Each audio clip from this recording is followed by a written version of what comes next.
Let's dig deeper right now in the firing of Juan Williams over at NPR. Joining us now, Ahmed Rehab. He's the executive director of the Chicago chapter of CAIR. That's the Council on American Islamic Relations. And Cliff Mays, the president of the Foundation for the Defense of Democracies. Ahmed, thanks to you and to Cliff for coming in. Let me play the little clip. This is the shortened version of what Juan Williams said on the O'Reilly factor that got him in trouble with you. Listen to this.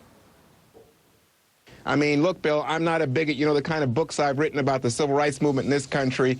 But when I get on a plane, I got to tell you, if I see people who are in Muslim garb, and I think, you know, they're identifying themselves first and foremost as Muslims, I get worried. I get nervous. All right, that's the little clip. Earlier, we gave it some more perspective. Why did that so upset CAIR? Let me follow up on the last segment in answering your question. This is not a debate of left versus right or conservative versus liberal. This is a debate of rational versus irrational. And Mr. Himself, you know, Juan Williams himself was the first to admit that his views, while honest, and I can see that they're honest, were irrational. So the question to him is, what do you do about your irrational points of view? You also have intellect, and it's incumbent upon you, the onus is on you, to let your intellect overcome your irrational sentiment or emotional feelings. Specifically, tell us why CAIR quickly issued a statement expressing its deep concern over those remarks. Explain why this so angered you. These remarks, well, they didn't anger us, they disappointed us. And these remarks were problematic because they were, in a sense, stereotypical. He's talking about Muslims at large and Muslim garb. He's talking about identity and not action. To me, terrorists are a problem because of what they do. They're not a problem because they're Muslim. Muslims who are not terrorists, who are not potential terrorists, who are not engaged in any violent activity or any extremism are not what we ought to be talking about when we're talking about the threat. They ought not to make us nervous. And so Mr. Juan came up there and started to talk about Muslims at large in a stereotypical fashion, much like on this very same network, Rick did the same thing. Rick Sanchez was also fired from CNN. What about that, Cliff? Go ahead and react to what you just heard from Ahmed. Yeah, the difficulty here, Wolf, I think is the following. It's Juan Williams, if you followed his work, if you listen to what he said, there is nothing bigoted, there is no stereotyping. Why is he saying he has become afraid of Muslims? The fact of the matter is we have had literally thousands of terrorist acts committed since 9/11. And the important part is not that they were committed by Muslims, though they were, but that they were committed by people who said they were acting in the name of Islam. And that has caused a fear among a lot of people. And I'm not necessarily share that fear. I was in Pakistan not long ago. I was in Iraq not long ago. I was in Afghanistan. There are people there who are absolutely as opposed to terrorism as you or I, but there are also those there who think that terrorism is justified because Islam needs to win in the struggle it's in with the infidels, with the West, with America, with Israel, etc. So this fear should be discussed in a rational way rather than have what happened here, which is that CAIR wrote a pretty angry letter to NPR, and I think that letter intended to get him fired and in fact did. What Juan was doing was starting a discussion we need to have, mostly Muslims. Ahmed, respond to that. Was that your intent to get him fired from NPR? No. Our intent was to engage with our own freedom of speech, to express how we feel about his statements. And a lot of the defenders of freedom of speech, quote unquote, like Mr. May here, unfortunately, they approach freedom of speech in a one-way street. It's a two-way street. He does have every right to express his emotions and his feelings, which is what he did. We have every right to respond, which is what we did. The outcome was left in the hands of NPR and NPR alone. We did not tell them what to do. We have no power to tell them what to do. All we can do is express our own feelings, which is exactly what we did.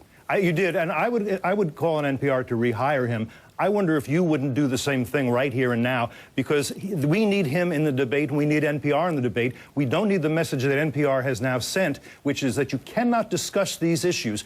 It's just not allowed to discuss your fears or your opinions of the fact that we have a problem, not least in the Muslim world, with Islamic militancy. If Juan Williams admits that his views are irrational, the question to him is, what is he doing about his irrational views? Well, let me pick up on that. What is he doing to make them rational? Why? Listen, we've got to be honest about this, and I think you can be. We have had thousands of attacks by Muslims acting as Muslims in the name of Islam. That has made some people worry that maybe the Muslims they see are part of that movement, part of those organizations, part of those regimes. We do have in the Muslim world regimes, movements, and organizations that are dedicated to killing Westerners and infidels. You do agree with that, don't Mr. you? May, you're making correct statements, factual statements, but you're making them in order to draw false conclusions. The problem here is one of scalability. Al-Qaeda is the problem. The extremist network that supports it is a problem. Muslims at large are not. If we fail to distinguish between the specific and the general, we will continue to have a false premise. Let me add this. Let me just add this, that we had what happened at Fort Hood, which was an American-born Muslim, a psychiatrist and a major in the Army. We had Anwar al-Awlaki, an imam here in the Washington area, who everyone thought was a moderate, turned out to be an al-Qaeda member. This is going to cause people to be suspicious. That is unfortunate. That is bad. And that's why we do need to discuss exactly what Juan was discussing. How do we know who is the moderate and who is the radical?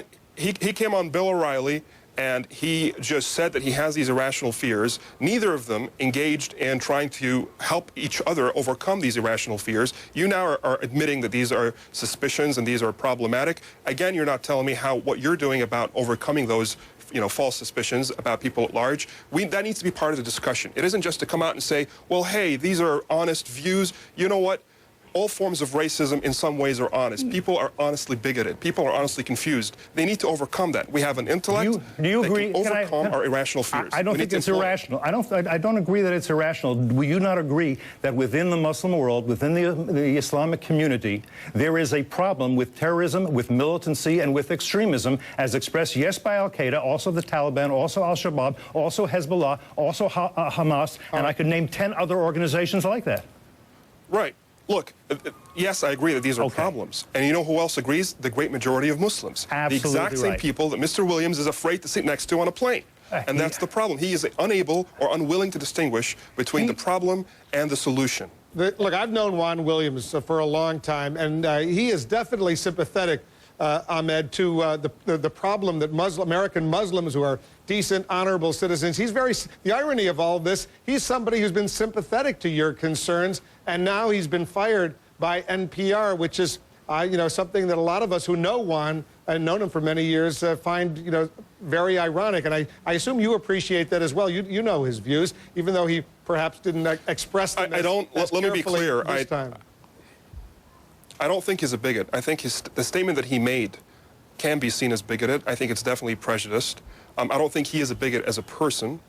And I think that what he needs to do is be more responsible about when he expresses his irrational perspectives, and he admits that they're irrational, he needs to employ his intellect to overcome the irrational sentiment and to explain to people how to do that. Let me just make this point. There was recently a cartoonist in Seattle who decided maybe for help freedom of speech, we should have everyone draw Mohammed Day. And that was offensive to some people, so she withdrew it. An American-born imam said she should be killed for that, and she has had to disappear. This is the reason some people get frightened. They're frightened that if they say the wrong thing, they will be targeted. Irshad Manji, by the way, your program, hold on. CAIR reached out to her, guys. But quickly, and CAIR supported her. Irshad Manji. CAIR reached out to Molly Norris. What have you done? Molly Norris withdrew the cartoons not because of that they offended people, because she saw that people on the far right wing were exploiting her honest attempt to get the discussion going in order to draw bigoted expressions themselves. And she dares not for that reason. When she was attacked, we stood by her. How have you stood by her? She has disappeared. She has gone into hiding. She is afraid of militant Islamic. Look, I get hate mail all the time, and I can go into hiding too. I mean, that was her decision for her own safety. All right, Cliff, hold on. We're going to leave this for another day, unfortunately, but a good discussion. Ahmed Rehab, thanks very much for coming in. Cliff May, thanks to you as well. Clearly, this is a sensitive issue. I'll just leave it with the thought that Juan Williams has got a job. He's going to be just fine. He's working at Fox, and I'm sure he'll be very successful there. He has 2 million reasons to be happy. It's NPR that should be ashamed of itself, I have to say. All right. Well, NPR's got a lot of its own problems right now as a result of the way it handled this this incident. Clearly, a huge blunder in terms of the PR, the way they've handled it. All right, guys. Thanks very much.